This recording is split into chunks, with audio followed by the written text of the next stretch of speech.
911, what are you reporting? I got a strange going on out here. Something just killed my dog. Something killed your dog? My dog went flying through the air over the tree, and I don't know how it did it. Okay. Damn it, I'm really confused. All I saw was my dog coming over the fence, and he was dead when she hit the ground. I didn't see any cars. All I saw was my dog coming over the fence.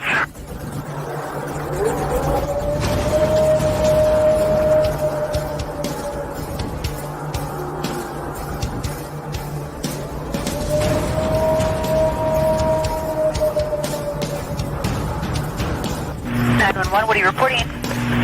We got someone or something crawling around out here.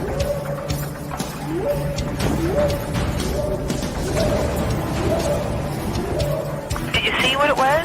It was standing up. I'm out here looking through the window now, and I don't see anything. I don't want to go outside. Jesus Christ, you better... Sure. See ya! Hello?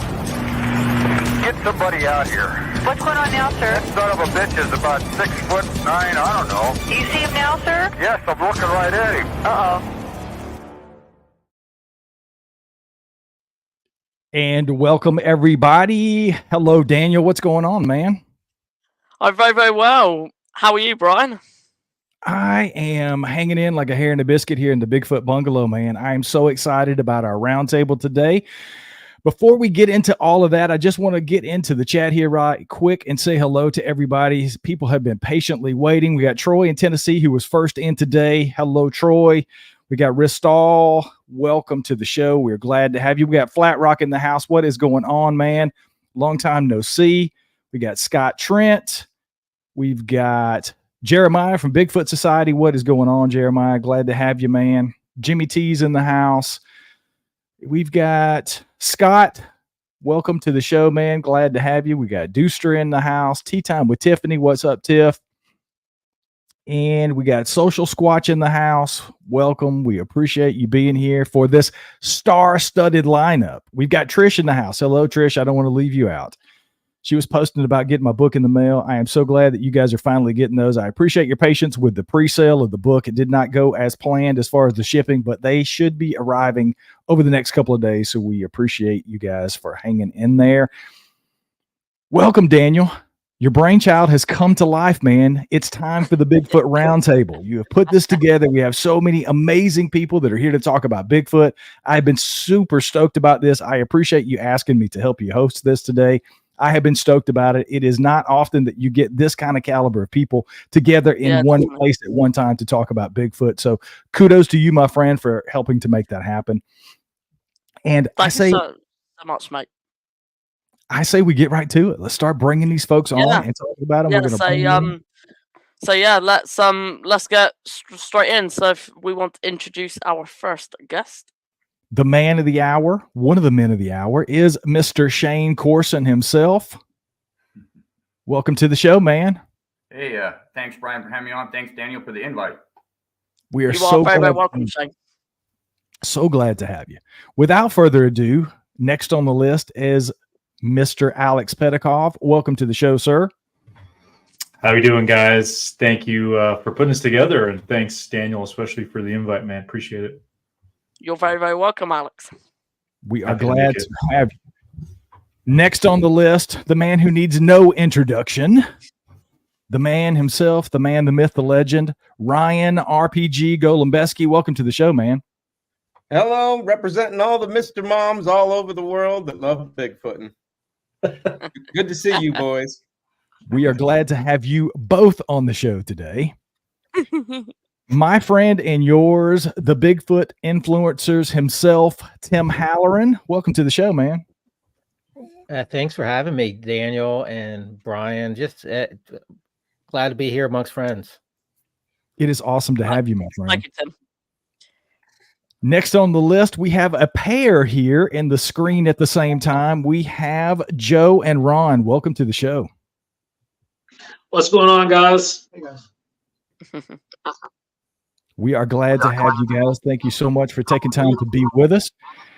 And we have, last but certainly not least, we have Mike. Welcome to the show, man. Good afternoon and evening, depending on where you are in the world. Thank you, gentlemen, for letting me join you this afternoon. We are You so are glad to have more you. welcome. And So you got that we right.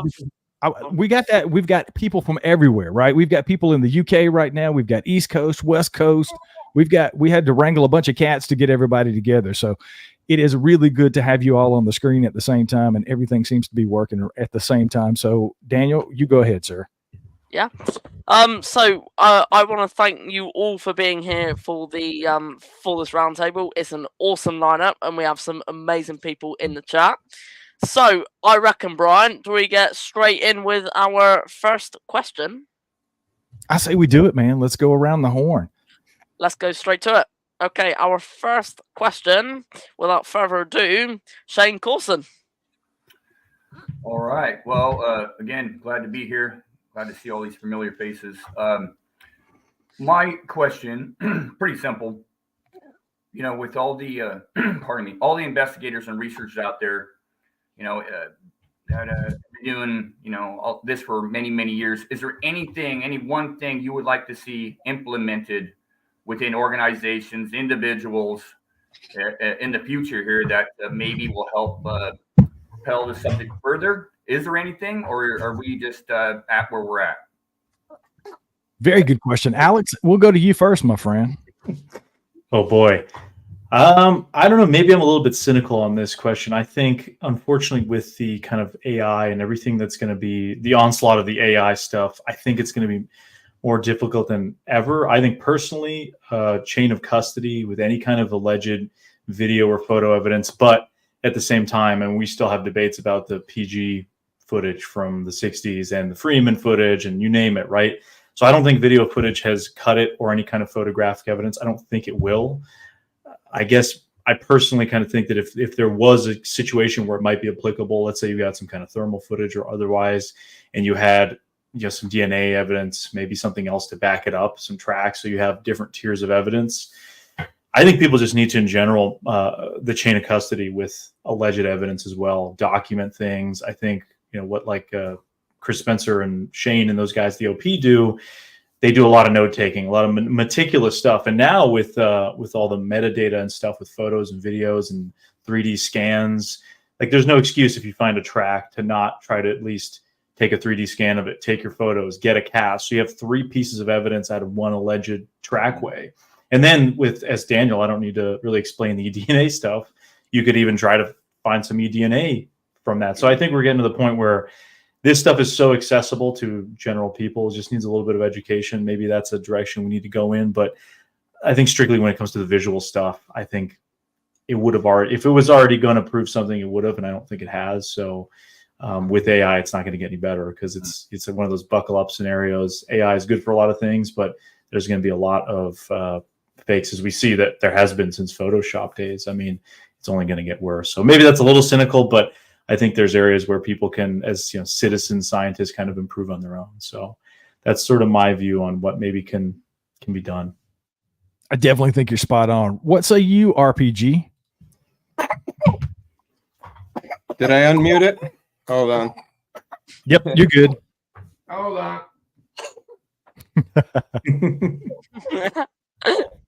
Can you I'm so sorry. I didn't want to miss it for the world, if you can't tell. I already had to go wipe a poopy butt, which she swore I didn't go poo. I'm like, yes, you did. You just don't want me to know.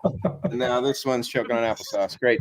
What was the question again? And I'll answer it succinctly so these other brilliant men here can handle this. Yeah, we'll let Shane pose his question to you again. Yes, please. Thank you, sir. Yeah. Basically, you know, with all the investigators, groups, individuals out there actively doing research, is there anything you personally would like to see within the organizations, the individuals, the groups implemented, something they can do going forward that might propel the subject a little bit more forward, if there's anything at all?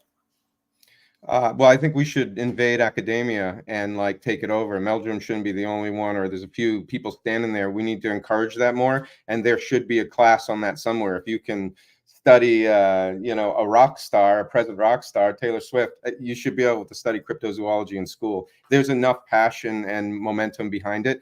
So I think that's where it is. We try to, how do you do that? You got to make it cool, which I think that's what we're trying to get people to get back into nature. So by saying, hey, yes, you've seen deer and bear in these, but this could be there, and this is exciting. It's like catching that big bass the first time, then you're hooked for life if you have moments. So anyway, I don't know. We got to get more people in the schools, because as much as I'm an anti-schooler, that's where they respect you and they pay attention, and I think that's what you're looking for.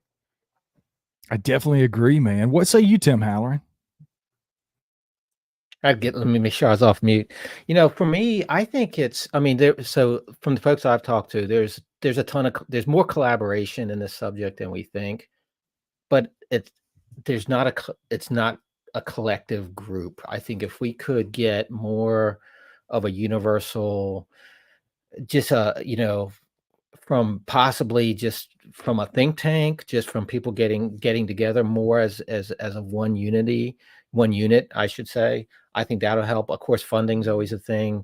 And I think because what happens is, how many of us, and I'm not a researcher, obviously, but how many people are researching on their own, or even doing podcasts or writing articles? And if we took all that time that we're spending on doing individual things and just put it together, I think we could push things forward. It's at least my thoughts. Very good. Joe, Yeah. Ron, do you guys have some collective thoughts on this? Individual thoughts? What do you guys think about it? Collective is a good way to introduce it, because that's actually our research team's name is the Collective. And I agree with Tim. There needs to be more collaboration and more sharing of data, as well as probably a tuning of our lexicon. Anybody who's followed us long enough knows that we look into literally everything that gets sent our way, right? Yeah, pretty much. And I think there needs to be a protocol. There's no protocols in any of this. There needs to be a standard agreed upon protocol that would help. That way we all know that we're speaking about the same thing. We're talking about the same thing. We're looking for the same thing. And you can adjust your data points to that. If I find something, I can share it with Ryan. He knows exactly what I'm talking about. The word needs to be there. Yeah. Structuring of the lexicon, compartmentalization of certain things, get rid of terminology like woo, because it has such a strong derogatory context amongst the community at large, and start looking at things in a way, the way we classify it is subject A and subject B, Bigfoot or Bigfoot-like, and go from there. I think it's probably one of the biggest steps we could all take as a community together. Very well said. I have personally been guilty of using the woo word. I've tried over the last probably 6 or 7 months, as I've talked to people and interviewed people, to move towards high strangeness, other words outside of woo, to try to facilitate that, because a lot of people listen to my show and I want to project the right thing into the community, because I too believe that we need to be collectively looking at this. I'm kind of answering the question already, but we'll get back to Mike in a second. But I think it's very important for us to be very collective in our studies. And I do think in some cases, we probably need to stay in our lane as well. If everybody's in their lane, but we're working together simultaneously, I think that's very important. And I wrote down protocol, as you said it. I was in law enforcement for 16 years, and we had standard operating procedures for everything we did. But the greatest thing that everybody was given as a police officer, and the one thing they really could never take away from us, was discretion. So everybody has the standard protocols, but every investigator has their own discretion to go out and do that and interpret those protocols in their own way. So, because when people say protocols, they feel like they're being put in a box or whatever.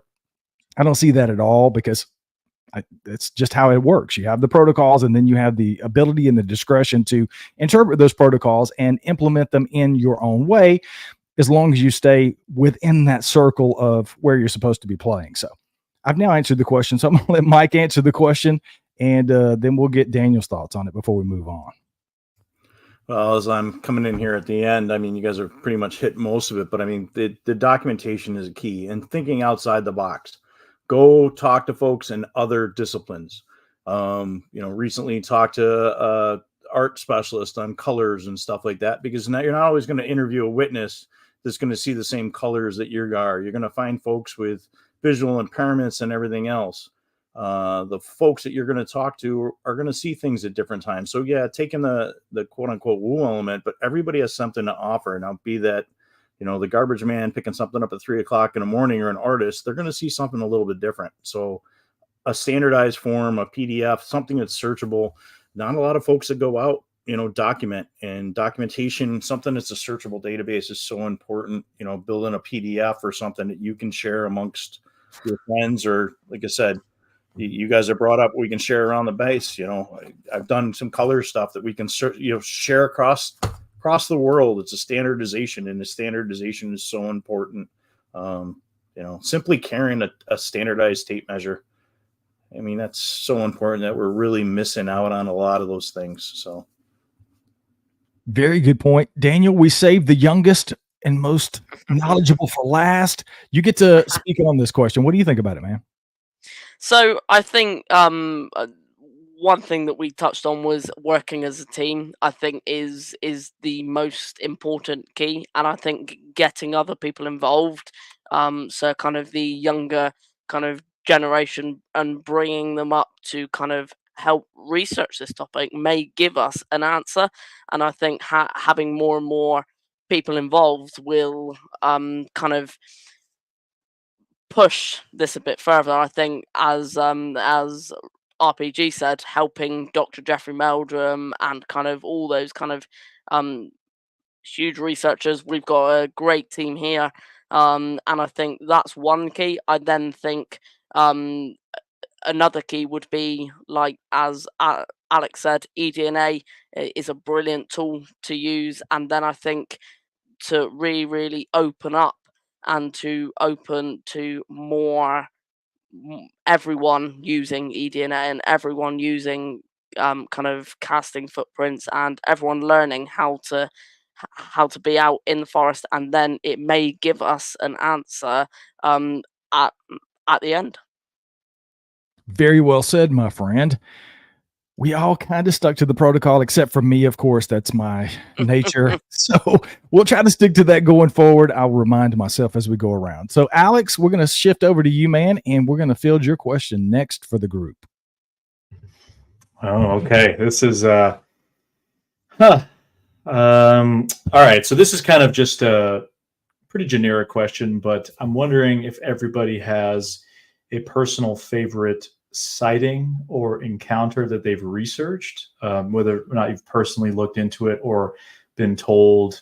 You know, if it's a super long story, I get it, but just kind of abbreviated, I suppose, for maybe your favorite investigation of a particular incident or anything along those lines. I think that's an awesome question. Let's, like you said, let's abbreviate it and maybe give a little bit of the context and then what the outcome of that investigation was. I think everybody would be interested in hearing. Let me unmute the man of the hour, RPG. What do you say, man? Well, I'd love to go into the PG film, because after like deep diving into that, which all of us absolutely have, and you're not left going, it could go either way. These are exceptional men that could have faked it, or they actually could have got it done.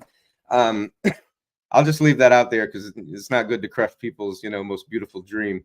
But for me, we had a Class A sighting right here. Talk about terminology and some things we can use to communicate better. But Class A sighting on the property, Mrs. saw it, and that we had just moved in. I'll make it a really short story and just say, don't get dogs. They don't like them. Because it came around and it was like that 2 weeks of high strangeness. And yeah, she saw it. She said, there's a man over there. And then when I went and measured it, this thing was over 9 feet. And tall and thin, reddish brown, and moved so fast and so smooth, she thought it was on a dirt bike. So why this is a nice small story is the only nice footage we have out of Starkey Park. And where I live in this little, if this was an X-ray show, I'd say the penis of the park. But I live in this small little island at the end where all the nature pours to and follows the river before it becomes the mass. So it's an interesting little point. Anyway. But yeah, so she saw it there, and then she also saw something small in the tree, which she said, if you told me there were sloths here in the woods, then that's what I saw in the tree. But it moves so quick, and sloths don't move fast, obviously. So anyway, I think that's the most fascinating one. And the video out of the park is of a very tall, not your normal jack, like, oh my God, look at this football player, Squatch, a tall, skinny, thin one, which would make more sense in a hot climate. But so that's it, man. That kind of wowed me. And then we got dogs, and I'm like, damn it, because everything, the turkey, the deer, everything has been pushed back. So anyway, that's my advice and my story. Thank you. Awesome. What about you, Tim Halloran? What say you? I would say, because I've talked to a bunch of people. One of the most fascinating report stories that I heard. It wasn't a video, but it was Kathy and Bob Strain and a couple other folks, daytime in southeast Oklahoma, as what most folks know is known to be Area X. Well, they had a group sighting in the daytime. They saw two creatures and chased these creatures and could describe speed, muscle movement. Kathy actually chased them first. And to me, I mean, we have to take any visual sighting, could be subjective because we all see things, hear things, smell things differently, size, coordinates, distances. But when you have four people that see the same thing during the day, to me, that's just fascinating. I mean, how can you say all four of those people did not see what they saw? So that's the one that kind of sticks out for me on the top of my list. Yeah, I could definitely see why. It's odd to have more than one person that actually is involved in a sighting. When you can get 3-4 people like that and multiple people, I think it's absolutely fascinating.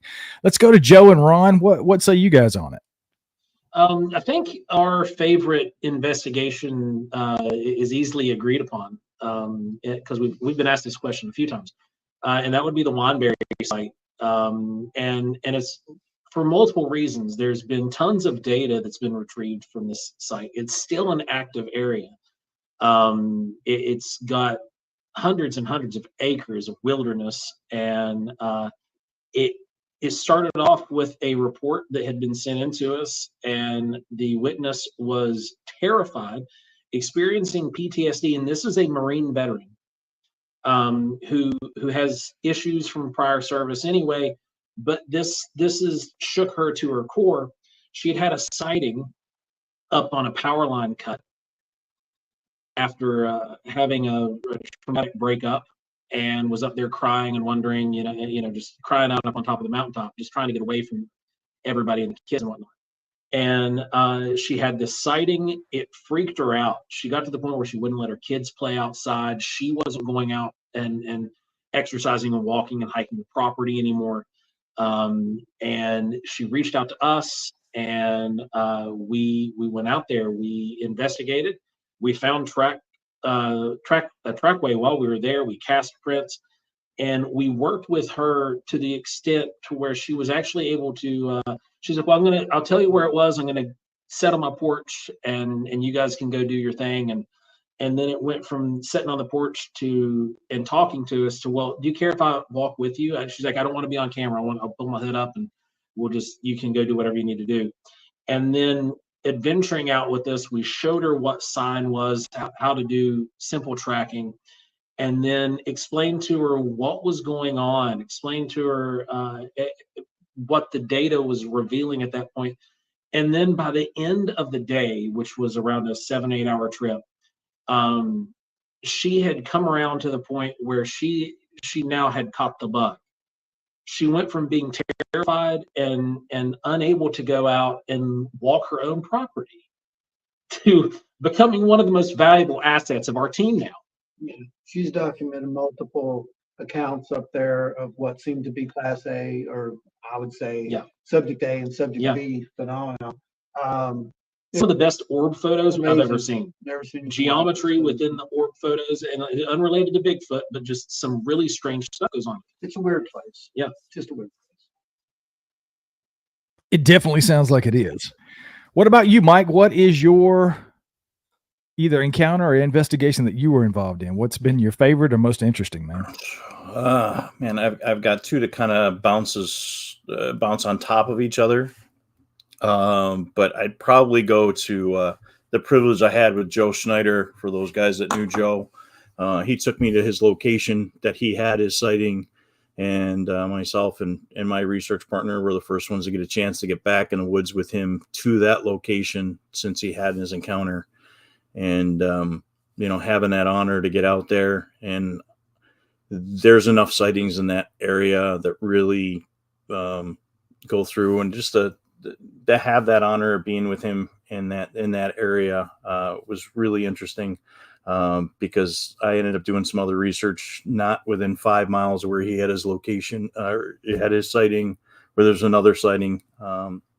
And that individual who took us to that piece of property had his sighting in South America. So both those guys were Navy or military veterans. So it was really interesting to hear their perspective and to watch the reactions, their physical trauma. So the honor of both those gentlemen sharing their stories, but Joe especially, the man was awesome, and I do miss him. So I second that. One of my favorite people in Bigfoot, Ristall, I put it up there in Joe's honor. Don't sweat the petty stuff. Don't pet the sweaty stuff. That was how Joe signed off his show every week. That's how I signed off my tribute show to Joe. So we had to put that out there for him. I'm going to go ahead and take this before we throw it over to Daniel. I tell you, I think probably for me, I'm almost 500 episodes into the show at this point, and I've talked to a ton of people with a bunch of interesting experiences and encounters. But I think for me, it was this past October, I was up at Radium, and I was out with Todd Standing, and we were doing some investigating out there. And I think it was our second or third night there. I was there. It was just me and Richard and Kyle Deshane, a father and son duo. And Richard had about a 3:00 in the morning experience where he stepped outside the camper to go take care of his business. And he saw this huge dark figure that was standing probably, I think we marked it off as about 20, 25 feet away from him. And he couldn't see very well. He didn't really know what he was looking at. He figured out it wasn't a bear, and then this thing disappeared. And we got up the very next morning, and if you guys have looked at it, I've got a video here somewhere on the Sasquatch Odyssey YouTube channel, and I've talked about it on the show in the past, but I got to go over there in the area where this thing was standing, literally probably, 6 to 8 hours after this happened. And I actually got to put my feet in the impressions where this thing stood 20 feet away from this camper. So, I mean, that was probably one of the biggest moments for me. Was him seeing something was great. I trust him wholeheartedly. This guy has no reason. He has no dog in the fight to lie to me about an experience. But then to have the physical evidence that was left behind with these big impressions in this spang of moss it was just overpowering for me. It just solidified, and I was able to check all the boxes and say, he can't definitively say he saw a Sasquatch, but I don't know. Once you check those boxes, right, you go through the totality of the circumstances and say, what could it have possibly been? Was it a deer? Probably not. It certainly wasn't a person. It wasn't a raccoon. It wasn't a squirrel. You're only left with so many things. And that was really, to be able to do that in such a quick amount of time after it happened. I mean, that's almost impossible to do. Like, I was literally sleeping right there. And then 6 hours later, I'm standing in the spot where this Sasquatch was standing. That's pretty powerful for me. So that one's always stuck out because it was most recent. That was back in October of last year. And I was right there, Johnny, on the spot. So what say you, Daniel? What about you, sir? Before I say mine, I'm not sure Shane has said his. Oh, yeah. Good call. See, that's why we have two professional hosts here. Shane, why don't you go ahead, sir? I'm sorry I left you behind. For me, basically, my original experience in 2011, Mount Hood, my 2-night experience, my sighting out there solidified the existence of Sasquatch. That aside, I have so many favorites. And for me, it's more like the collective. When things you start seeing patterns of predictability or patterns within individual sightings. RPG talked about this reddish colored thin one. I've heard that multiple times, especially down in Oregon and parts of Western Washington, this reddish colored, tall, thinner style one. And there's an area down in Southwestern Washington for the last 20 years plus. There was an individual spotted as what you call like a juvenile, kind of a grayish color. And police officers have seen it. Timber cruisers have seen this thing. People driving have seen it, and it's grown. It's gotten exponentially bigger. It's grown over these 20 years in this one particular area. I mean, it's a vast area. And so it's really, whether it's the Patterson-Gimlin film, the Paul Freeman stuff, it is the collective. It's everything that I love. It starts to paint a picture that, like you say, you can see commonalities and similarities with a lot of these reports. And I've been investigated many. I've talked to hundreds of witnesses, like many of you guys have. And it's really like the whole combination of them all. I will tell you real quick, one of the neatest investigations I did was with David Ellis of the Olympic Project, and there was an individual, and it was an area where this Sasquatch that she had seen while driving, her and her husband, and massive thing, didn't go away. It stayed around her house for months. In fact, she would see it periodically looking from the tree line up at her house, and she had these big windows with no curtains on, and her husband would leave for a week or two out of town. He worked and traveled. And what was fascinating about that was we would find tracks. We did collect audio. So it wasn't just this sighting. There was actual physical evidence, audio recordings. I fortunately, I never, I spent nights on this property, even talked to a contractor who didn't know anything about this property or the Sasquatch in the area. He was working on the roof and saw this thing one day walking alongside a fence. He had no idea about anything going on that property, and he was shaken, stirred. In fact, it got so bad, this lady ended up selling her house. I mean, she moved. She actually moved to Arizona from Washington. So it's stuff like that that I really find intriguing. But within everything that was going on in her property, there was a lot of similarities to other situations. Like I find it fascinating when a house is vacant or a cabin is vacant for years, and then all of a sudden people move into there or come back, and all of a sudden they're getting weird stuff happening. They're seeing a Sasquatch, or they're getting stuff thrown at their house. I see a lot of like a lot of similarities with that stuff. That Sasquatch has probably been around that area, noticing that no one's been there, and all of a sudden someone's now residing there. They're fixing up the house. They're planting an apple orchard. Over the years, I've seen a lot of similarities with that. And so that's just one of the little things, but there's just too many good reports out there and stories and encounters. It's just a collective. I love piecing stuff together, every little piece of that puzzle. Yeah, it's what it keeps me coming back, man. It's all the little nuances and all the things in everybody's stories, the similarities, the things that make you go, I've never heard that before. It's all what excites me and keeps me coming back. Now, Daniel, we'll save the best for last. What about you, sir? So obviously, my absolute favorite would be the Patterson Gimlin film. It got me interested from when I first started watching Expedition Bigfoot and that. And then I would possibly then say the Paul Freeman footage was very, very good. I've had some good chats with Michael, and I think they're both amazing. I would possibly then say my favorite kind of let's say Bigfoot experience, I would say, would be when we came across kind of a odd print that then turned out to be kind of ridiculous DNA, I'm going to say. And I think that would have to be my kind of top one. Not saying that that's Bigfoot, but I would say those my top three, I would say. I think that's a pretty good top three, my friend. All right, it is time for the man of the hour to ask his question. What say you, RPG? What you got for us, man? Talking about an adventure coming up, there's just a lot. Who do you trust, right? I feel like everything we've ever been taught is a lie, and then as an adult, you realize that, and then you rebuild your education and your foundation. So I want to go underground. I know there's lots of woods to run, but when you're in an area where you're more surrounded, I think they go underground. And so my question to the team is, one, does that have any validity to you?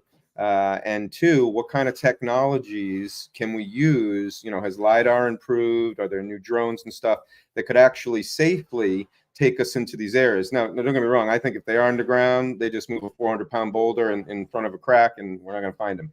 But if we have the technology that can see what is beyond, then, Anyway, I'm just curious, very curious about underground. And I was wondering what you amazing gentlemen think as well. All right, up first is Tim Halloran. What say you on the underground stuff, man? I've been chomping at the bit to answer this question. So what say you? Yeah, great. Throw me up there first. I think anything's possible. I think some of the challenges I have, I think there's more space. There's tunnels everywhere, or cave systems, not tunnels. Cave systems everywhere. I just think it's RPG. I think it's something that's not talked about enough. And from a technology standpoint, that's probably out of my realm of expertise of what we can do. But there's got to be a way we can do anything. I mean, we're from a mechanical and a scientific standpoint, we should be able to find ways to get drones down there, or just get ways to get and explore them. I guess my questions always is if they are underground, which is very possible, how far are they? Because you would figure they'd have to they would want to come in and out pretty quickly for food, water, etc., all the things you need to survive. And so they wouldn't. How deep would they be in a cave system? And then obviously you'd have to start exploring how they see, and can they? And some of these are questions more than answers. Can they adapt from being inside a dark environment into a light environment? Or if not, are they more nocturnal for that reason too? So I'm not sure if I really answered your question, but because I have tons of questions about it myself. I think that was more questions than answers, but we will definitely let you slide. What say you, Joe and Ron, on the question of subterranean Sasquatch? Well, we are from West Virginia.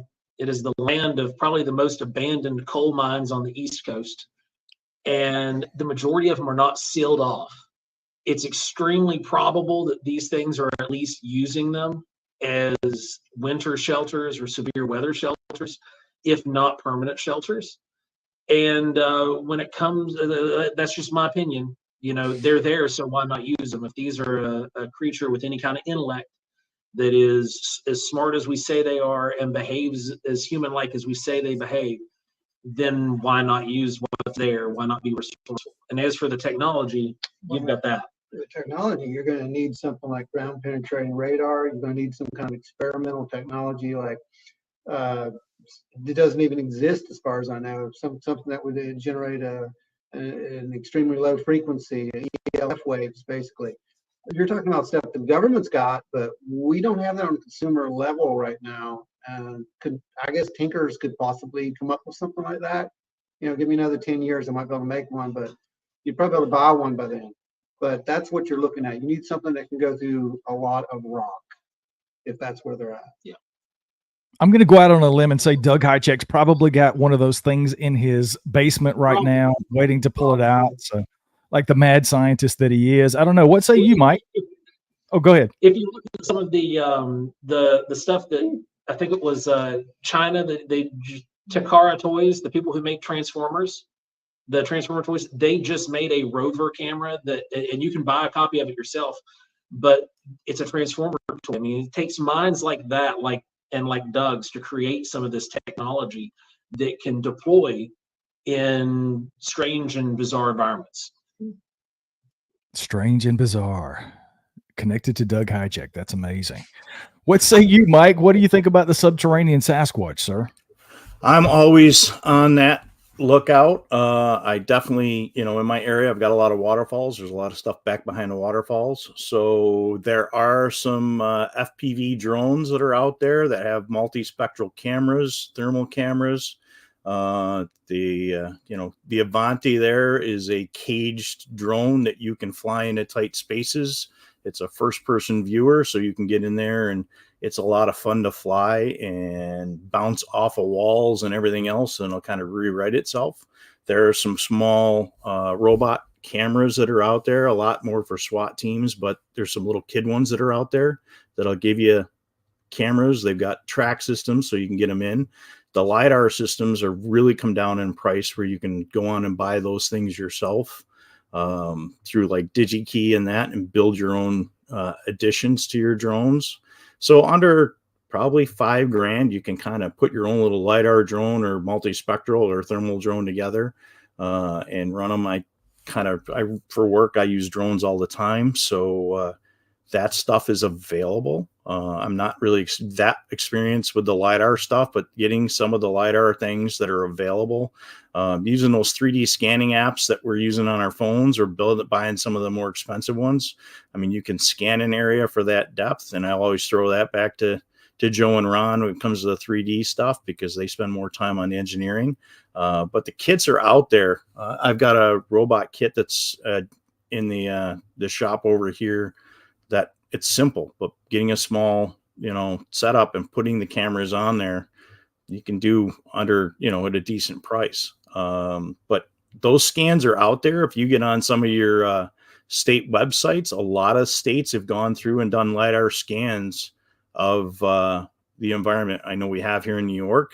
It's just finding somebody that knows how to read those LiDAR things. So the stuff is there. It's available. And just knowing where they're located and being safe about it too, though. I mean, it's a special specialty in its own.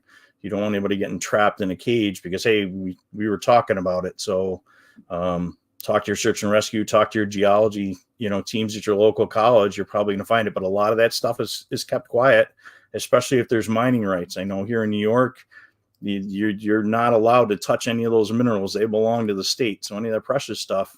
So a lot of those mines are kept really quiet because of commerce. So, but RPG, yeah, I'm kind of on that. Would like to look at some of those things. In the photo that's behind me, there's a lot of caves in that area. There's a lot of gorges, and there's a lot of sightings on the piece of property that's there. So it's always something to look at. Very cool stuff. What say you, Shane? What do you think about the subterranean Sasquatch? Yeah, I mean, as Tim said, anything's possible. I mean, absolutely. I personally just have a little bit of a hard time with it. Now, I'm up here in Washington, Western Washington. It rains a ton up here. The ground's always saturated. For a large cave system, and there are some like towards Mount St. Helens and stuff like that. I just with all the logging and stuff that goes on up in these areas where a lot of these encounters happen, it'd be very hard to have a cave up in these areas without being found, discovered, dug up at some point. Trees fall over, uproot. All the mines that I've been into up here, which are I'm a fairly thin guy. I can barely squeeze into because a lot of them have been blasted shut. There's no sign of anything even going in there other than pack rats and bats. But I just I think they could definitely in some parts of the country and in certain circumstances be utilizing caves. I mean, bears do, a lot of animals do. I don't know if they need to, at least up here in Western Washington and parts of Canada where there's so much woods. I mean, it's looking for a moving needle in a haystack. If they can be transitory, moving from elevation to elevation like the elk do. I hunt elk and I hunt bear and I hunt a lot of animals, and you just don't come across them sometimes. They're at different elevations. They smell you. They know you're there. I don't think Sasquatch has a hard time hiding. And if this nest area we've been working on for years is an area where they periodically build nests above ground. I just don't see a need for caves unless they're in areas where there are, like you guys were talking about, cave systems, mines. Then why not? And then also you would have to have a lot of tunnels, I would assume. It's to go in a cave. It's kind of like you're trapped. I mean, that's it. It's like climbing a tree. It's only one way up and one way down. A lot of these cave systems are one way in and one way out. So I just don't think they're gonna put themselves in a vulnerable situation where they can be trapped. Do they make mistakes? Absolutely. Do they use caves? Probably. I just don't know if they're living in them more than they're just utilizing them. But I'm not claiming to know anything. I think it's a very high possibility. It's something definitely to look at for sure. And then the technology aspect was pretty much covered here by these guys that are better spoken on it. I think the technology is catching up. It's becoming cheaper and more affordable. If there is a cave system or somewhere of interest, obviously you put cameras up, but I think one of the least intrusive things you could do is just play some audio nearby and see if you can pick up something going in and out of that area or in that area that might point towards that cave or tunnel being something that they might be utilizing or something's utilizing. So just my 2 cents. There you go. What say you, Alex? What do you think about the caves things, man? Yeah, this is actually something I have a lot of thoughts about. I've been really deep diving into abandoned mines and caves. I'm working on a new series called Strange Places for Small Town Monsters, and it's non-Bigfoot stuff. So I've been going into a lot of weird directions, including abandoned mines, all up and down the Appalachians and caves. So I think I agree most with Shane on the Bigfoot question when it comes to caves and mines, but I think everyone brought up some fantastic points. So, for example, I'll kind of explain a little bit about my position, but where I live here in the Northern Appalachians, New Hampshire, we're at the tail end. It's a lot of granite up here. We don't have a lot of natural cave formations. They just don't happen. Most of what we have are rock overhangs. Like I've even got one on my property here where it's a glacial erratic that was deposited during the melting of the ice in the glaciers. And it's just a giant boulder in the middle of the woods. And it's a little overhang, and porcupine actually currently lives in there because I see his poop everywhere. They live by the, they poop where they eat and sleep kind of thing. If you've ever run into a porcupine den. So we have a lot of these overhangs. There's just not big cave systems. I could imagine something like a Sasquatch or really any other kind of creature, bears, other critters use these overhangs as like a temporary winter shelter. Absolutely. But then as soon as you get down to, say, New York, Pennsylvania, going down the Appalachians, you start seeing a lot more of that limestone and some of the other geologic formations that create these impressive cave systems. I've been in some of them in Joe and Ron's neck of the woods there in West Virginia, that you could just get lost in these caves, how deep they is. And I think if something like a Sasquatch is utilizing these caves, you have limited light in there. Even for nocturnal animals, they still need some kind of light to kind of use that to help with their night vision, at least from what I understand about tapetum lucidum, which I'm not a biologist. I don't know that much about it.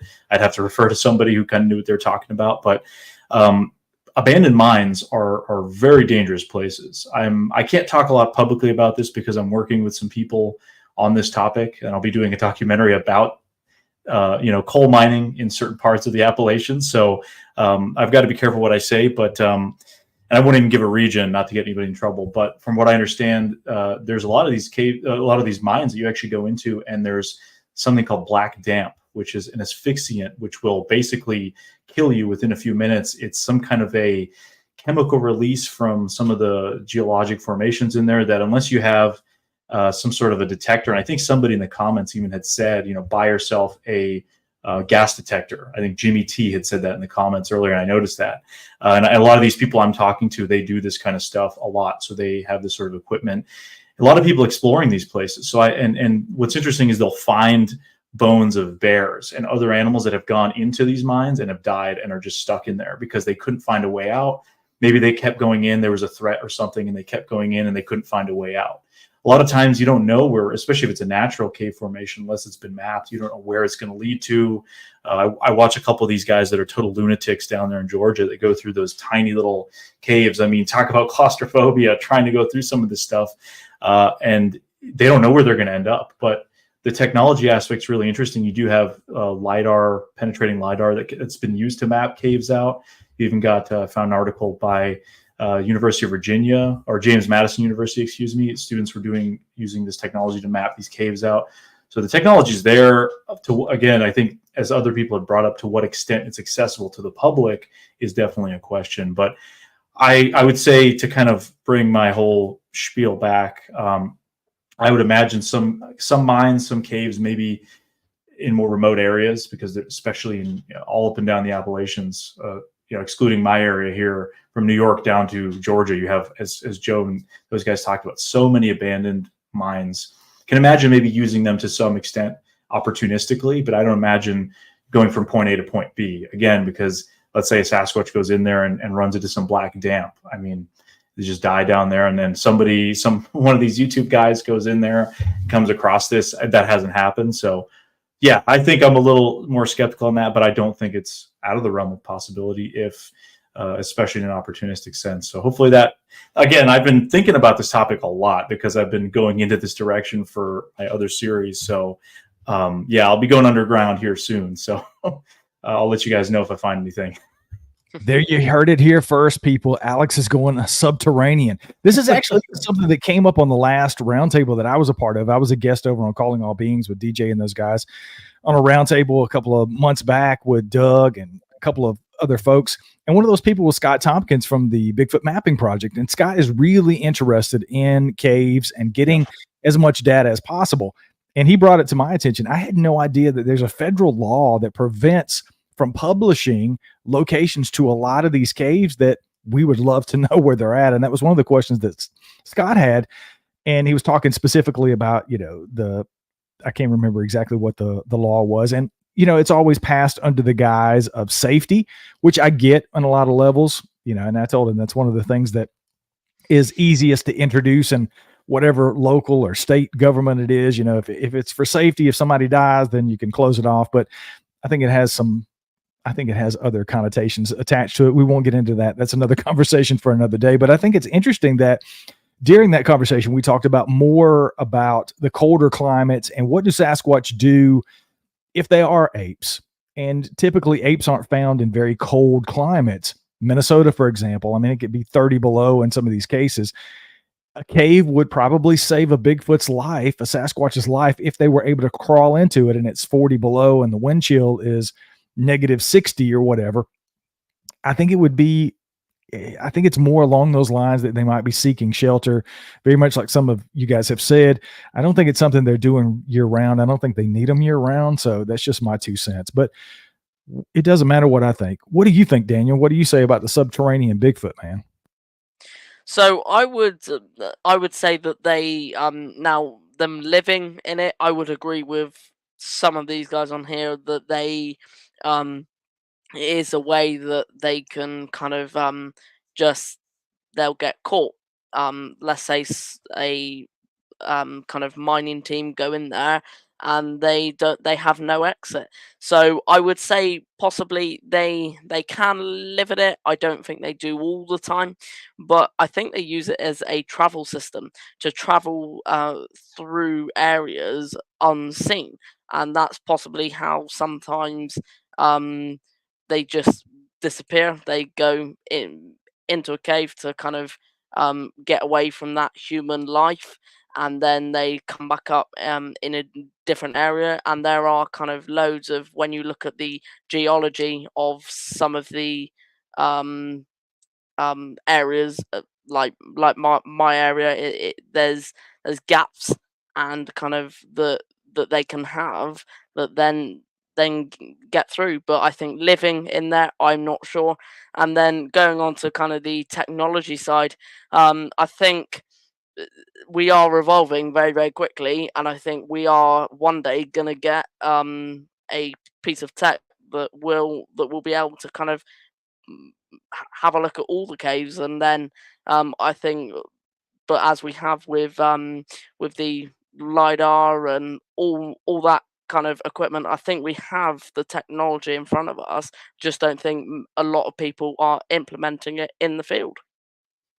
I definitely agree with that. Great question, RPG. No pressure, Tim, but it is now time for your question.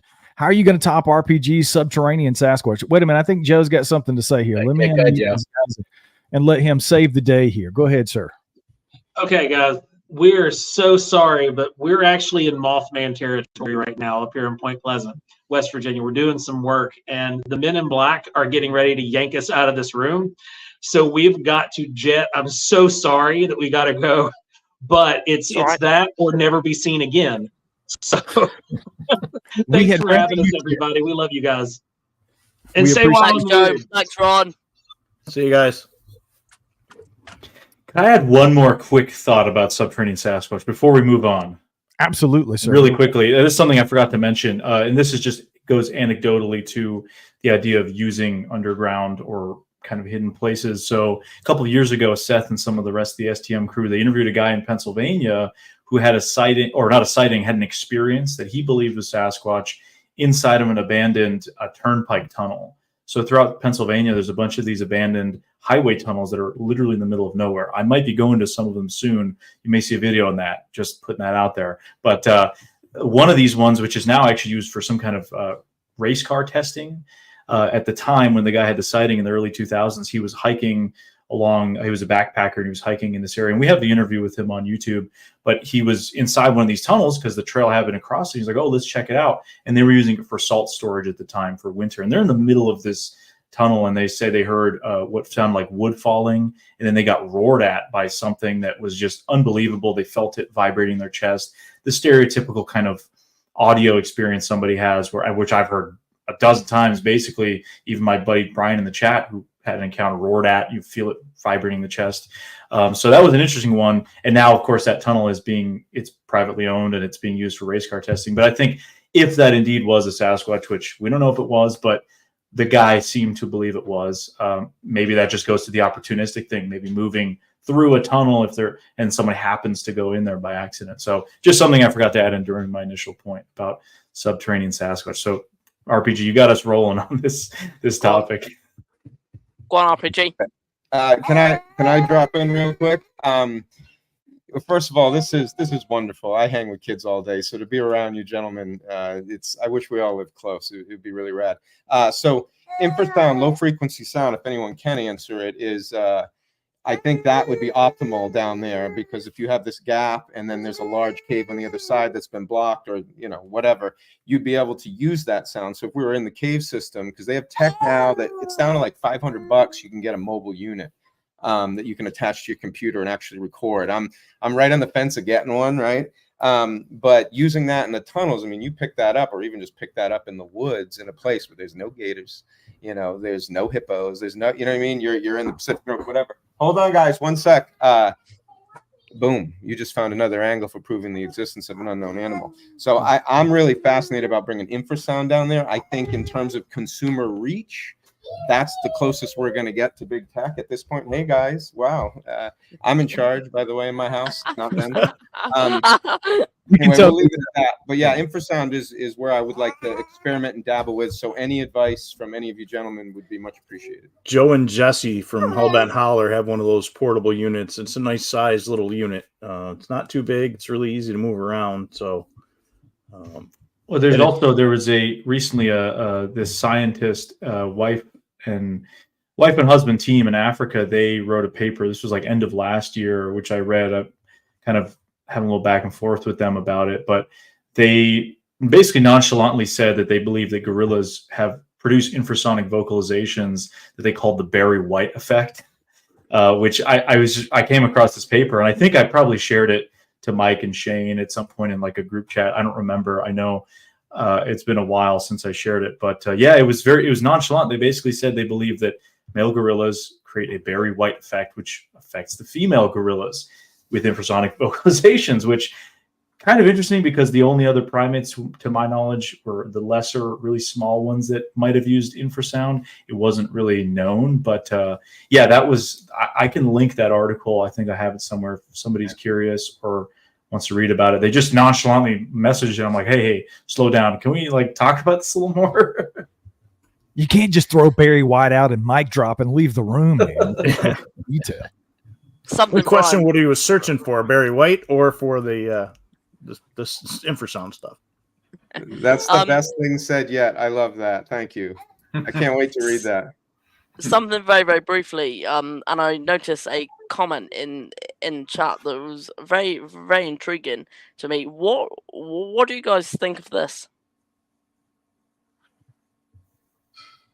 Oh, do you think that the underground is where they take the ones that die? That's an interesting question. That would go a long way in why we don't find the bodies. But actually, in actuality, if they were taking them into caves, it would be a lot easier for us to find the bones because they would probably fossilize in a cave and be there for us to get later on down the line. But I don't know. Do we want to go around the horn and answer that really quickly? What do you? Let's start with RPG and let him go there. I think they give the body to the porcupine gods, and the porcupines devour and eat that thing damn quick, combined with the rest of the forest and the way basically rain becomes acid and melts it down. I think it's a very quick turnaround for the most part, and they would know that.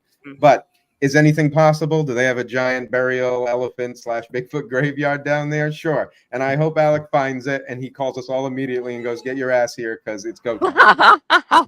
And I'm out. I'm definitely flying in for that. What say you, Shane? Yeah, I don't think they have a need to bury him. The porcupine gods, that was awesome. Yeah, I mean, I do a lot of shed hunting, and I recently was out looking for sheds, and man, it's amazing how quickly animals will tear apart a shed. Like I've already noticed, a shed that could be a 4-pointer, and it's being nibbled on and slowly, and before long it'll be gone. Well, bones are the same way, As RPG said, with the acidity in the soil and the rain and the deep dark places where I think these things go and pass away. It's like a dog or a cat. Any animal that knows they're on their way out that's injured, they're going to find a spot where they're not going to be pestered with, they're not going to be eaten alive. They want to die peacefully. And I tend to think Sasquatch is the same way. And then nature takes over. I mean, I've seen elk carcasses disappear in a span of a couple of days, just completely gone. I mean, obviously animals are dragging them away and eating, but where'd the bones go? I mean, yeah. So everything, especially with the forests and stuff, nature takes care of it real quick. It's just natural. Anybody else have anything on that before we move on to Tim's question? Go ahead, Alex. Yeah, just I would agree with Shane. I think and a good example of this is the largest supposed ape in human history, or in history, right? Which is the Gigantopithecus, which Grover Krantz believed might be a likely candidate for Sasquatch. Obviously that's kind of a classic theory. It's not a new one by any means, but that ape, gigantic, supposedly, right? Very closely related to orangutans, at least from what we think now, in the Pongid kind of line. The only fossil evidence we have that it even existed were some teeth and some bone fragments, and that was because they were in caves. And porcupines ate the rest of the bones, but these apes lived in those kind of the bamboo forests and that very kind of tropical area in southern China and into what's now Indochina, I guess, kind of Vietnam, Laos, those kinds of areas. Those are environments where fossilization doesn't really happen unless you're in a specific circumstance like a cave, which would preserve fossils. And in this case, the only reason those bones were even in there is because porcupines dragged some of them in there and were eating the rest. And I guess that's all that was left, at least from my knowledge of it. So I think if that were going on, we probably would have found some kind of evidence of that in North America, maybe. But I think Mike probably has something good to say on this too. Yeah. I mean, the thing to look at is you can get online. You can find the information out on the forensic science body farms, where they actually go out and stake different types of bodies out in the field and how they decompose. I mean, there's plenty of studies on that. And even our ancestors that we're finding, those that they are finding in caves, you're finding actually 3 and 4 different sections of the lineage stacked on top of each other in some of these cave systems. So, I mean, that's a big thing there, is really take a look. Again, getting outside the box. It's not always the Bigfoot subject that we're going to find our answer in. We really need to take a look at some of that forensic science stuff that's out there for that data collection. And I mean, if you're not too weak of heart or stomach, check some of the body farm stuff out, because some of those videos are out there and they use those things for a lot of forensic science stuff. Very good point. What say you, Tim Halloran? You have not got off the hook, my friend. What is your question? All right. My first question was going to be, how many more kids is RPG going to have? No, seriously. Pregnant again. Yeah. Yeah. I'm so sorry. Going around the horn. That's why it's funny.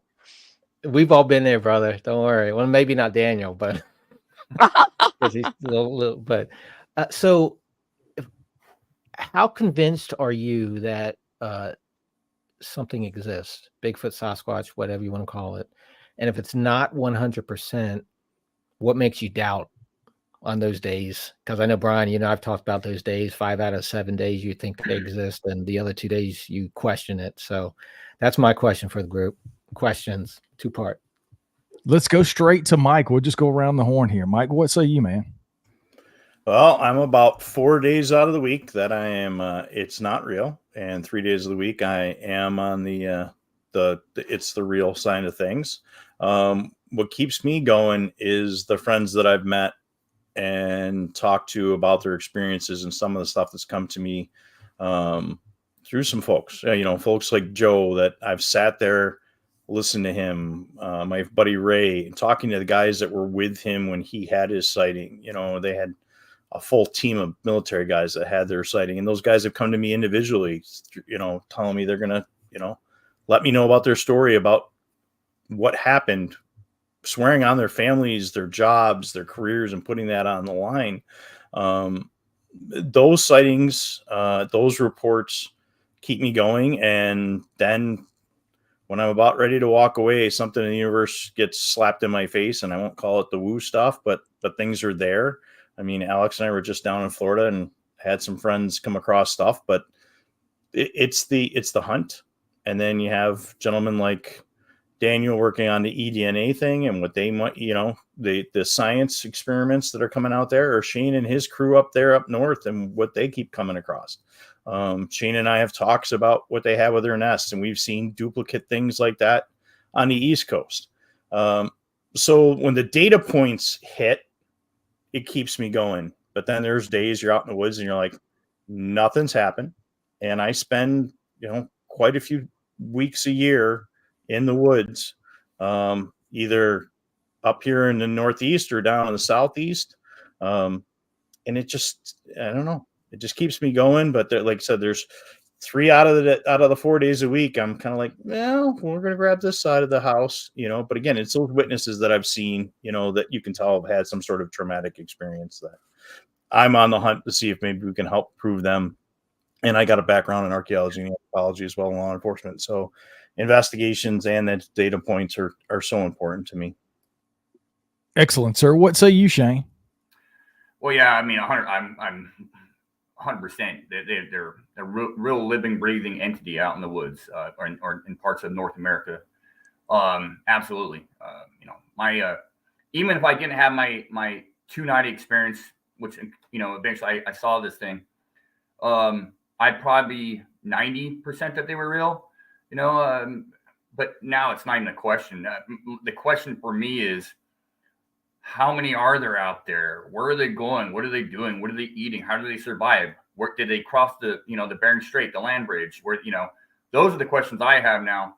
And I've spoken to, like I said, hundreds of witnesses over the years, from all walks of life, that describe the same thing that I experienced, and then, just the experiences I've had over the years. I don't have them all the time, very rarely. I mean, but you come across pristine track impression out there. You're in the middle of nowhere, and it's not just one. There's, you have the hair that's been identified as primate hair that lacks a medulla. I mean, it's primate hair. I mean, it is, and it's got those red pigmentations underneath the microscope, as we we're talking about earlier about red. This cinnamon color. So there's no doubt they survived. I think the problem with a lot of anybody that to speak to Mike, I just don't think there's that many of them out there. I really don't. I don't think there needs to be. You look at a lot of primates, non-human primates, great ape stuff. They don't need huge numbers. They really don't. The Tapanuli orangutan discovered in Indonesia in 2017 blew Western science's mind. They had no idea in over 200 years of studying great apes that there was this 500 orangutan in this one area that the Aborigines, the people that lived there, knew about. They've been talking about it. Yeah, they're there. And Western science is like, nope, there's no way.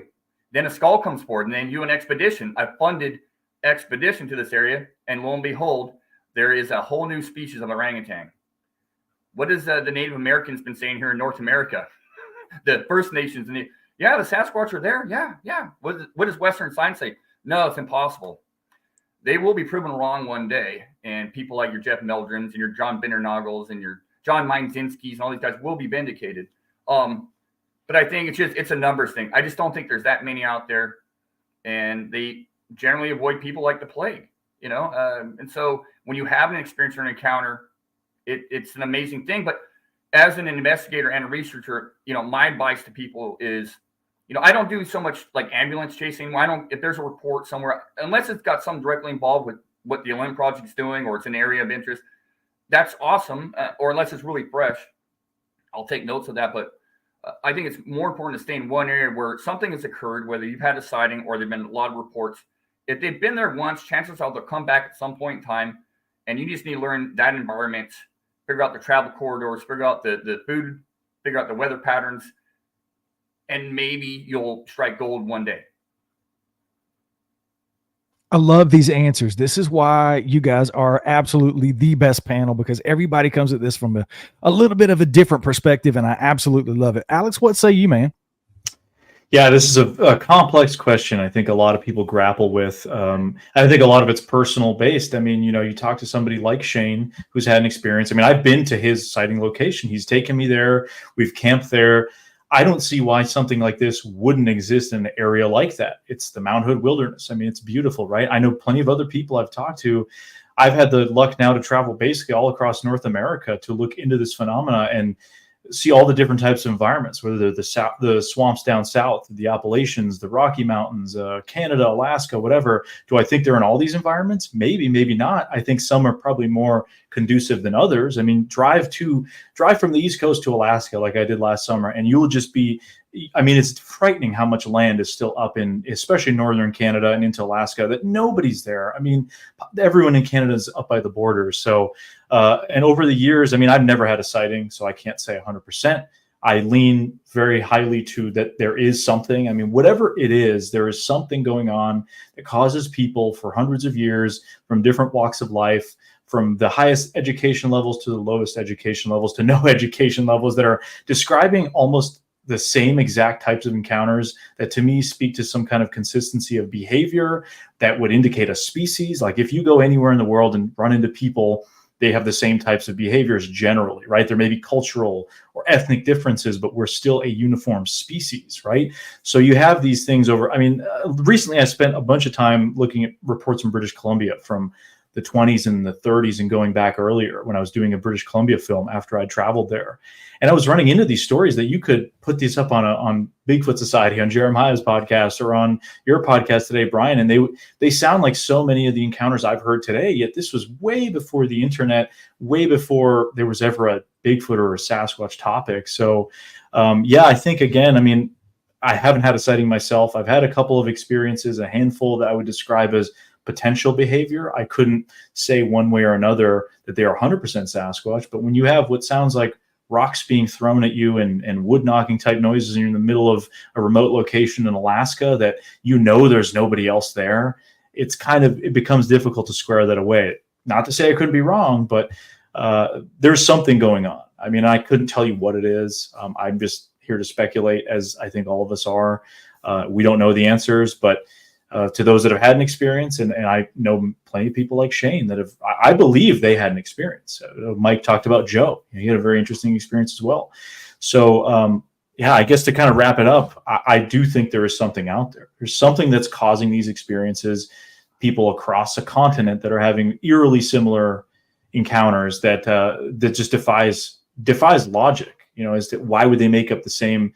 Why isn't there somebody seeing a Bigfoot dressed as a clown or something? If they're already making up these weird details, why are they so startlingly consistent, I guess, in a way? So yeah, that's sort of my take on it all. Very well said, sir. Last but not least, RPG, what about you, sir? Let me unmute. You guys kind of basically said it. Finding Bigfoot, one of my favorite jobs was when I would just sit there at the door and every single person coming to the town hall would come through me, and not everyone would be brave enough to get up and tell their story. You better damn well believe they tell me the story. And so I just sat there unknowingly at first being like, holy cow, this is the greatest collection of stories like ever. I mean, they're coming to me and I'm getting paid for this. Holy crap. So I would agree with everyone saying, you're telling me thousands of people are all just desperate for attention. Thousands of people got drunk enough to come lie to me. Thousands of people are classically trained Juilliard actors and actresses waiting to BS me. That should at least make you go, And then I've yet to meet a Native American tribe that doesn't have them in their oral history. So, I know we're meant to not see them and they're meant to be invisible, but guess what? They're not. And their foundation of wisdom is much older than mine. So once again, why wouldn't you believe that? And on top of that, yeah, just do a deep dive tonight on federal tracts of land and tell me that is not a game preserve for whatever. There could be dinosaurs out there and occasionally a petrodactyl flies out and one of us is lucky enough to take our head out of our butt, aka our phone, look up and record it. Because I don't know about you guys, I've had real experiences where I saw a UFO in LA, and I love UFOs. I love all this stuff. It's the coolest, most exciting thing ever. And I denied it 3 times in a row to my buddy. Nah, it's just a plane, because I was sucked into my phone like an idiot. And that's me. That's like you. And ever since that day, you say something weird, I'm on it. But even I was like, no. It's like I used to lifeguard, and that one time I had to make the big save. Everything went, it was like your adrenaline kicks in, everything's different. I don't know, man. It's very hard to have a coherent moment when a miracle happens in front of you. And anyway, but it's also completely memorable and something you can never shake. And when these people tell me those stories, I don't know. I lean toward it. And I've seen some stuff. I've had Class A sightings that were brief. And, you know, I'm not going to say 100% because I haven't had, you know, the Freeman where it just walks in front of me and I just want to call my mom and tell her I love her and she did a good job raising her son. So, you know, but I've also deep dove on all of the greatest footage. And I firmly believe that if we are brilliant enough to think of it, then we are brilliant enough to fake it. And so that will always give me that 1% until I have my patty, you know. That's it. Mic drop. I think I'm definitely right there with you. As Tim said, he and I have had these conversations ad nauseum in the past about, and I've shifted a little bit to, I used to be about 5 days out of 7. Now I'm about 6.5 days out of 7 certain that something's there. And I tell you, it was because of some of the experiences that I've had here on our land. And then when I went up to Radium, I don't know what was throwing rocks at me 18 miles deep in the woods when nobody else was around. I don't know what was making the wood knocks. I don't know what was making those vocalizations, unless it was a Sasquatch. But again, I think I'll have to hold out just a little bit. My brain just will not allow me to 100% commit until I see it for myself. So I don't know. What about you, Daniel? What say you, sir?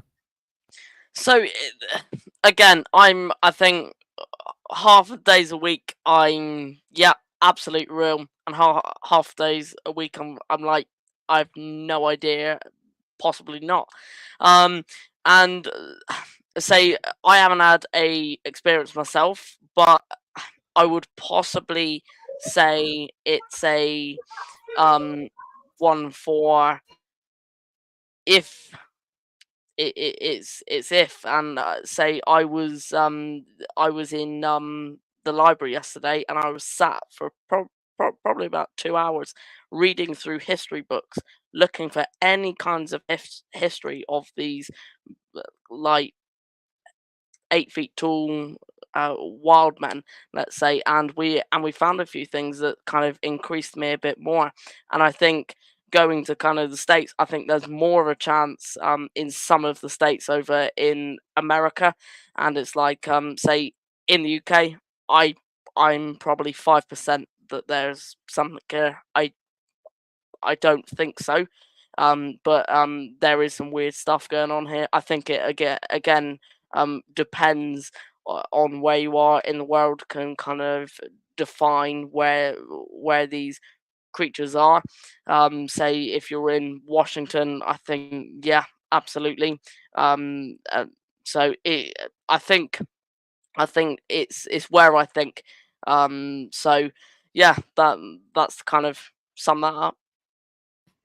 I'm right there with you, my friend. Mike, you get the honor of the last question of the day for the panel, man. What say you? What's your question for us? What gets you guys to pick your location? And outside of the report, what draws you to a location? Very good, simple question. Let's start at the top. I think I know Shane's answer, but let me go ahead and go to Shane first and let him start, and we'll go around the horn on this one. Well, yeah, Brian, you're probably right. You know, a lot of times it's not about, you know, with the Olympic project, for example, this nest study area we've been working in was an area that we had picked out. We were led there, and then subsequently, having come across some stuff, we decided to set up base. I mean, this is the spot. We've been at it since 2015 in this one location. It's a very vast area, and we keep getting further and further out. Obviously, like we said, besides sightings and stuff, I like remote areas, but it's got to be also within reason, because, you know, we'd all love to be out there in the middle of nowhere doing this stuff all the time, but, you know, it takes time, travel, and so you gotta live within your means. You know, I'm up in Western Washington. To get up in the Olympics, it takes me 2.5 hours. You know, and so and I go as much as I can. I mean, but I have spots closer to home that are they're very valuable. But what I look for is just usually try to find a fairly remote area. And on top of that, real quick, it doesn't have to be a remote area. There's Sasquatch reports right upside towns, even backside of Seattle, Washington. But I just like those areas where I get away from humans and less contamination, less chance of being fooled or hoaxed. Those are big things for me. I like to find those areas where, you always hear people go, oh, no one's ever been here. Or, if you're there, someone might have been there. But I like to get down to an area where the chances of someone been there is unlikely, or it's unlikely they've been there in a while, and it's unlikely they'll go there. Areas, obviously food and water sources. I like elevation changes, mountains. I really do believe Sasquatch is utilizing a lot of these mountains. I've taken too many reports where it's going up a hill and they're watching this thing and it gets up there so quick. And then when you try to follow it, you're stumbling over stuff, you're tripping, you can't, it's just a quick escape. Even the nest area we're in, there's quick escape routes, very sharp drops. It'll take me 20 minutes to get down and probably these things mere seconds. So it's areas where there's a lot of cover, food sources, obviously, elevation changes. And then I look for like known animals. Can a bear survive here? A mountain lion, a deer, an elk. And sometimes, the best areas are where there are no reports, because it obviously takes a human and a Sasquatch, right?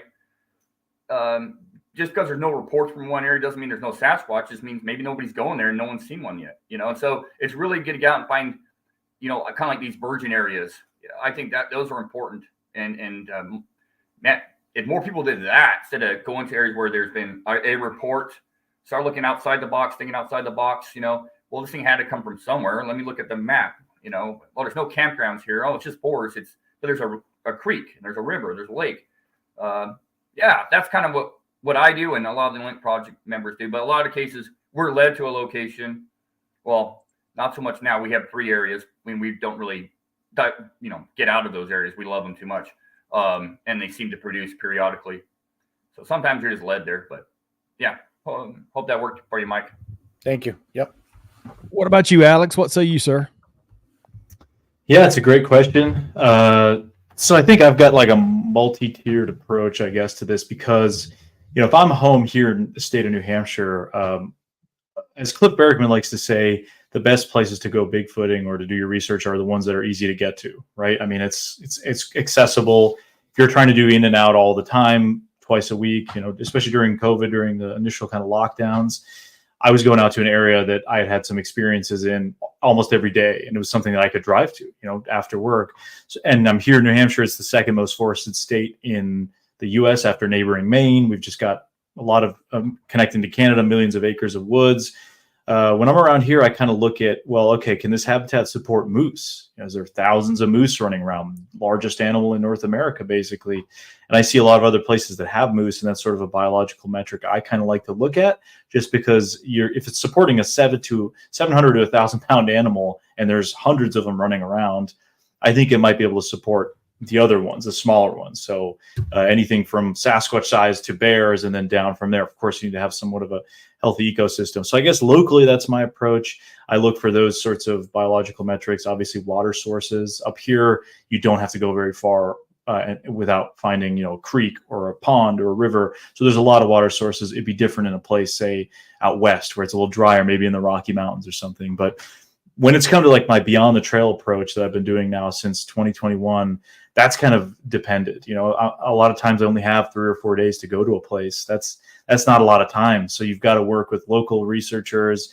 I work with people who've had experiences. They take me where it's happened. Maybe like I was in the Honey Island Swamp in Louisiana last month. I was there last year as well, around the same time of year. And so water levels are high. Animals are moving in certain corridors. Speaking of corridors, I'll get to that in a second. But in the Honey Island Swamp, I went to an area where there was multiple experiences that had happened to people that I had been in contact with, and kind of, hey, let's try this out. Let's see if we go in here and find any evidence of anything. And again, 3-4 days is really not a lot of time. I think typically, like what the Olympic Project does, what other groups have done, setting up more for a long-term time period, I think is probably more ideal.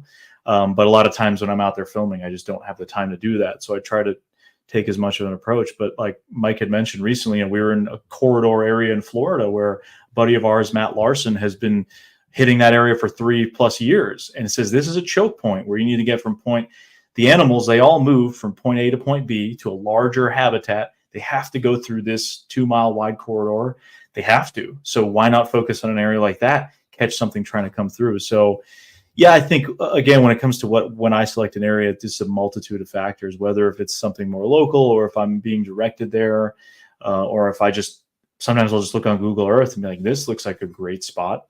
Maybe, maybe there's no history at all. Like Shane said, there might not even need to be any reports. Go check it out, see if it might be viable. And you never know. I mean, some of the most random potential encounters I've had was backpacking in the high Uintas of Utah. We're just up in the mountains and suddenly we're getting knocks and stuff happening and weird stuff. It's like, we're just trying to get to this lake. We're hiking in the middle of the night. Like, that's all we're trying to do.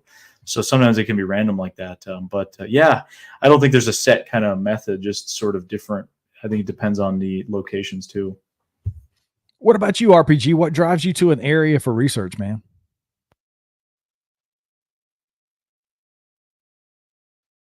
In the little point of land, so I'm stoked about, and I didn't expect that at all. That's like the dream of any squatcher, I think, and for sure. And I know when the storms come through, in my opinion, they use the river like a water slide, and they come cruising down because there ain't gonna be no humans out there. We're scared to death. They're catching food. I don't know. To them, I think we need to look at them like they are us. Like just really not try to put them in any other category and just go, what would you do? I'll tell you what I would do. If all of us were hanging in the woods, we're going to have some fun, son. We're going to have some fun. And I'm going to go, oh yeah, Shane, I bet you can't climb that tree in 5 seconds. And Shane would be like, your mom. And then he would go climb that tree in 4 seconds. And I just think if we look at them, because what we learn through play, right? They must learn through play. So in my opinion, the younger ones, which I think we're seeing much more of, especially daytime sightings. I mean, when did you sneak out when you were growing up, right? When your parents were asleep. Well, if they predominantly are awake at night, sleep during the day, that's when the teens are out running, right? I got this awesome start to a film that I want to share with you guys at some point that you'll appreciate. But anyway, cohabitation's bet, because what is it? Okay, let's just talk about nature for a sec. Minimalizing risk, right? Because if you get hurt as an apex predator, you're done, or you're in severe trouble. So they want to minimize risk. So by cohabitating and showing that there is this standard, like I always do the same things. I feed the crows. The crows help protect my chickens from the hawks. Like they see that I'm not a threat. I believe I then have a better chance of them slipping up. And we'll call it slipping up because we had a gator living on our property for 1.5 years, which is an amazing story I'd love to get into for you. And nobody knew it was here. Not even the superstar redneck of the year 2001 to 2024. Like he had no idea. And it was literally in this tiny little hole right in his yard, a dinosaur. And we didn't know. There's stories of lions in the Serengeti, like living right with Maasai tribes all around them that hunt and kill them for rites of passage. They don't know they're there because they adapted. So yes, you get lucky here. But now with that said, anybody that is ballsy enough to go real remote, and I mean real remote, I want in on that because I think that's, you listen to Bobo's first interaction. I mean, he just drove on that logging road to the middle of nowhere and just started howling. And it didn't take very long for them to show up and be like, no, you don't run this town, son. You don't run this town. So I like both. I like finding a really beautiful spot. And I wish that for everybody that's into this.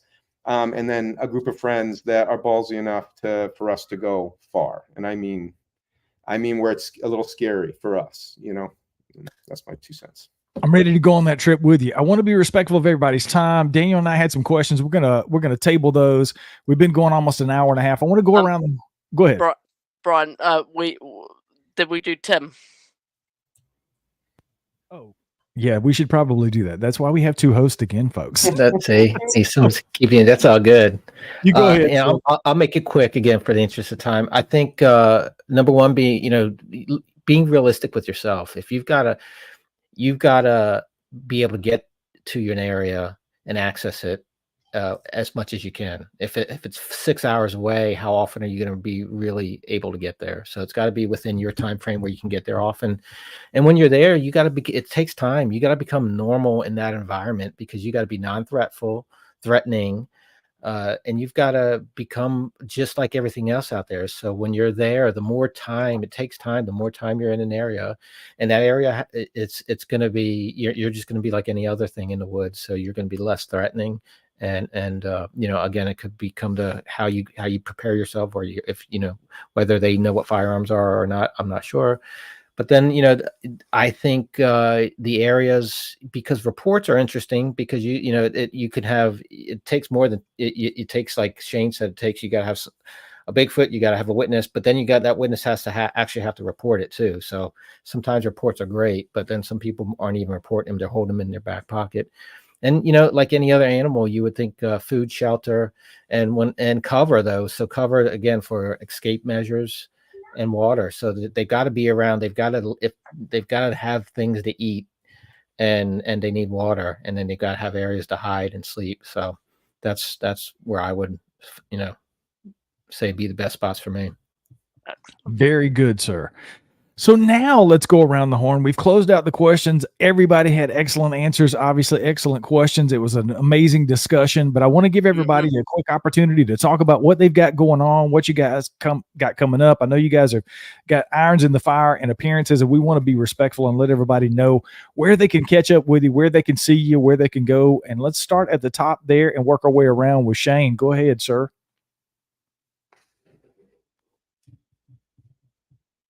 There we go.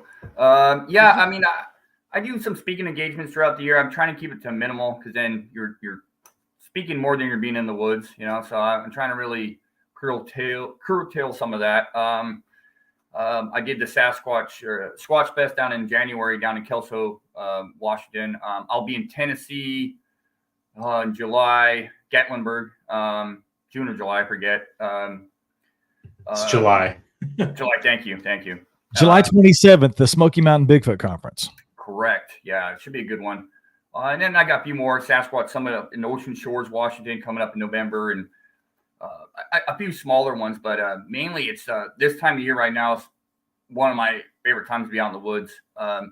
This nest area is, I don't want to keep talking about it all the time, but it's just fascinating to me. They were discovered in 2015 in the month of May. We think they're being made in February and March every 4 to 5 years. Well, we're on that cycle now where we've literally just started getting out in the woods and scouring area for large ground nests or any sign, broken huckleberry that leads to impressions. And we've been running a long-term audio project out in these areas for a couple of years now, recording every night, cataloging every animal, every noise. Chris Spencer's been leading that up, and David Ellis and a few of us. So we're just continuing to plug away in 2 specific areas in the hopes of, not just get stuff on audio and not just finding physical piece of evidence. Right now, we're running a really cool thermal project where we're trying to be able to therm nightly for days and if not weeks on end, nonstop. I just set up a therm out there yesterday as an experiment to see if how much I'll get out of it with battery life and storage, so that's kind of a neat little project we're working on. So, just plugging away like everybody else. Awesome, sir. We appreciate that. Alex, I know you've always got a lot of irons in the fire. What can you tell us you got coming up, man? Yeah, I've got a lot. It's sometimes hard to keep track of it myself, but I guess like in events, like Shane was saying, I don't do too many. I prefer being out in the woods and doing stuff, but I do have a few this year. I'm doing the International Cryptozoology Conference in Maine, which is in April. Doing one that Tim is actually helping put together down in New Jersey. I think that's in June, right, Tim? I think it's sometime in June, and then I'm doing the Smoky Mountain one. Also, we've got the Small Town Monsters Monster Fest end of June, which Mike is going to be at as well as a speaker. He's going to do a cool workshop. I'm doing the Alaska Bigfoot Cruise with RPG, which is really fun. I mean, who wouldn't want to do that kind of thing? I love going to Alaska. So that's in September. But aside from the events, and I have some of that on my website if you're curious, petakovmedia.com. But I've got, of course, my Beyond the Trail series that I've been doing for a few years. I'm going to be stepping away from that a little bit, doing it to a little lesser capacity. As I was talking about the mines and the stuff earlier, I'm really on board with this Strange Places series that I'm doing, which is beyond Bigfoot. It's all kinds of maybe some other paranormal topics a little bit, but mostly weird and interesting locations. So that's kind of a lot of that stuff you can find on the Small Town Monsters website or YouTube channel, kind of what I'm up to. But I've got probably more going on than I can handle, but that's how I like it. So I wouldn't want it any other way. Love it, man. What about you, RPG, the busiest man in Bigfoot? What you got coming up? Me busy? I'm not as busy as Alec. Are you kidding me? I can't even believe he's sitting down. You should be like on location, dredging towards, the lost city of gold. Come on now. Which I'm sure he's already dug deep and he's about to do a documentary on. We know this. Look up Gather Up events, from the Great Florida Bigfoot Conference in June, where they were smart enough to bring in a couple of wonderful gentlemen on this panel. And then obviously July, Smoky Mountains, Alaska. I'm stoked to get back. Like last time I filmed there was for a series, which was really cool. It was about the plane that went down with the politician and what really happened. That's another whole story. But the weather was just changing. And for those of you that have been to Alaska, if you're there at the wrong time, you better be a man's man or a woman's woman, because it'll kick your butt. But besides that, I'm really excited now that prices on infrasound have come down to really go in that direction, because I know I bring it back to academia, but really what we're talking about is everybody respect everyone, because we're all into Bigfoot, right? But then there are avenues, mine shafts, we'll call them, that we're kind of fixated on for the moment. And that's where our gut is telling us, like, explore that, figure that out. For me, I like infrasound, and I'm into the underground now too. So I think if we can all kind of respect that we're all into the same thing, but we have a different approach, then it's awesome, because it's going to be something somebody says that's like a ghost hunter. And you're like, wait, what? I had that experience. And then you start combining things. I just think an open mind is a terrible thing to waste. So I just hope to surround myself this year with as many open-minded people as possible. And I really hope I can work with Daniel sometime in the future, because I hear he's a hot shit and a good kid. You've also missed a conference in April. Oh yeah, sorry. Oh yeah, sorry. There's more good things coming in the UK. I've signed an NDA, so I'm not allowed to talk about anything. You know that. I don't want to get sued by the Brits. But yeah, we have this awesome little get together, and it'll be the first time where Ronnie and I really get to sit side by side and talk, which I think is great for the public, because as most of you know, he replaced me. But that doesn't mean you shouldn't be best buds, and you shouldn't lift each other up and learn from each other. So yeah, lots of cool stuff. And if anybody, like I said, is going remote, whether you're in this chat or any of you guys, and you need a badass dude to join you, call Daniel. Top of the morning to you. Here's your paperwork for violating the NDA. What about you, Tim Halloran? What have you got coming up, my friend?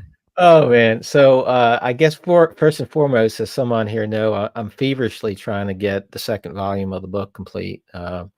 I don't even want to put a date on it yet, because if I do, I know I'm gonna miss the date. So trying to get volume 2 of the Bigfoot Influencers done.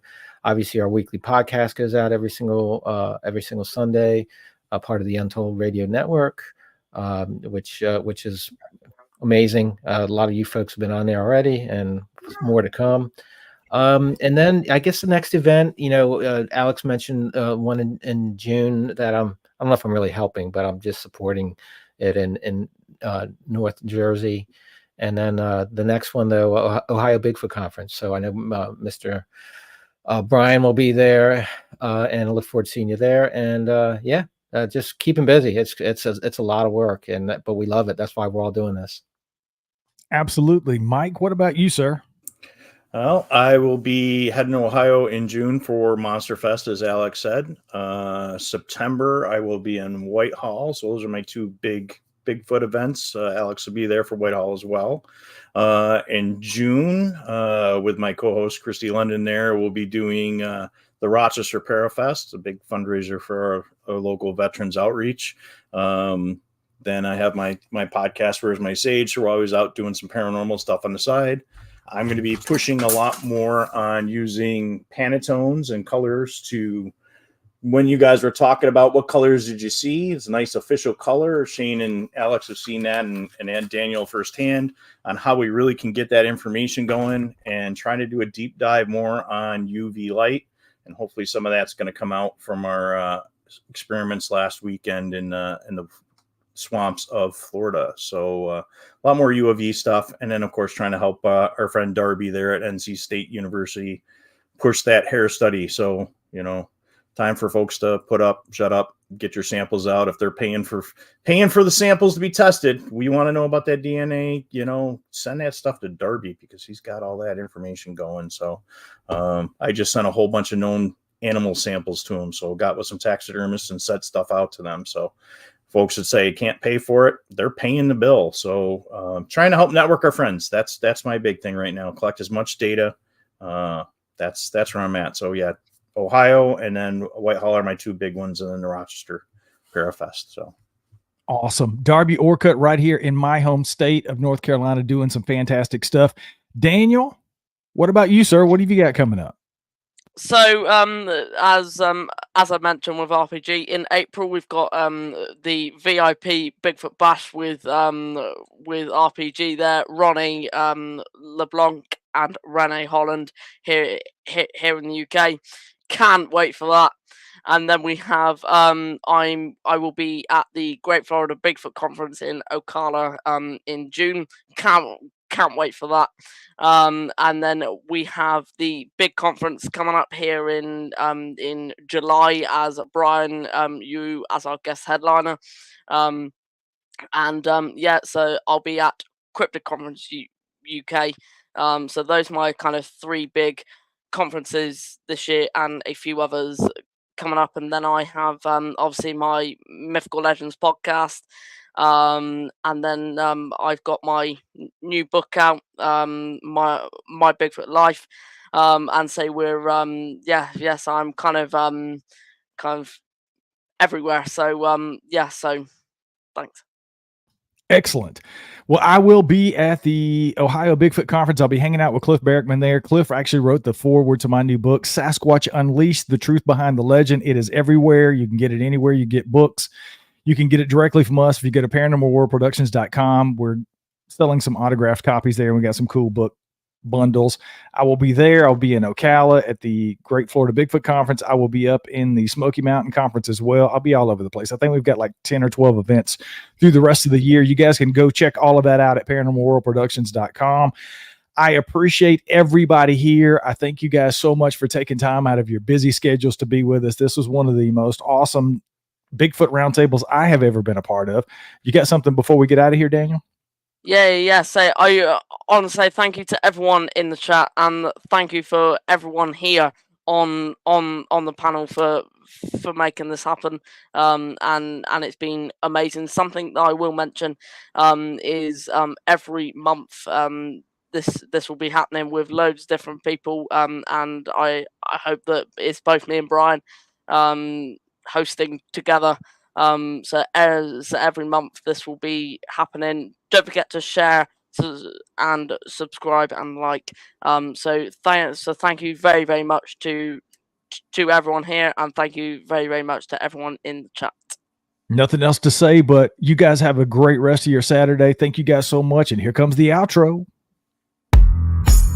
They say you don't gotta go home, but you can't stay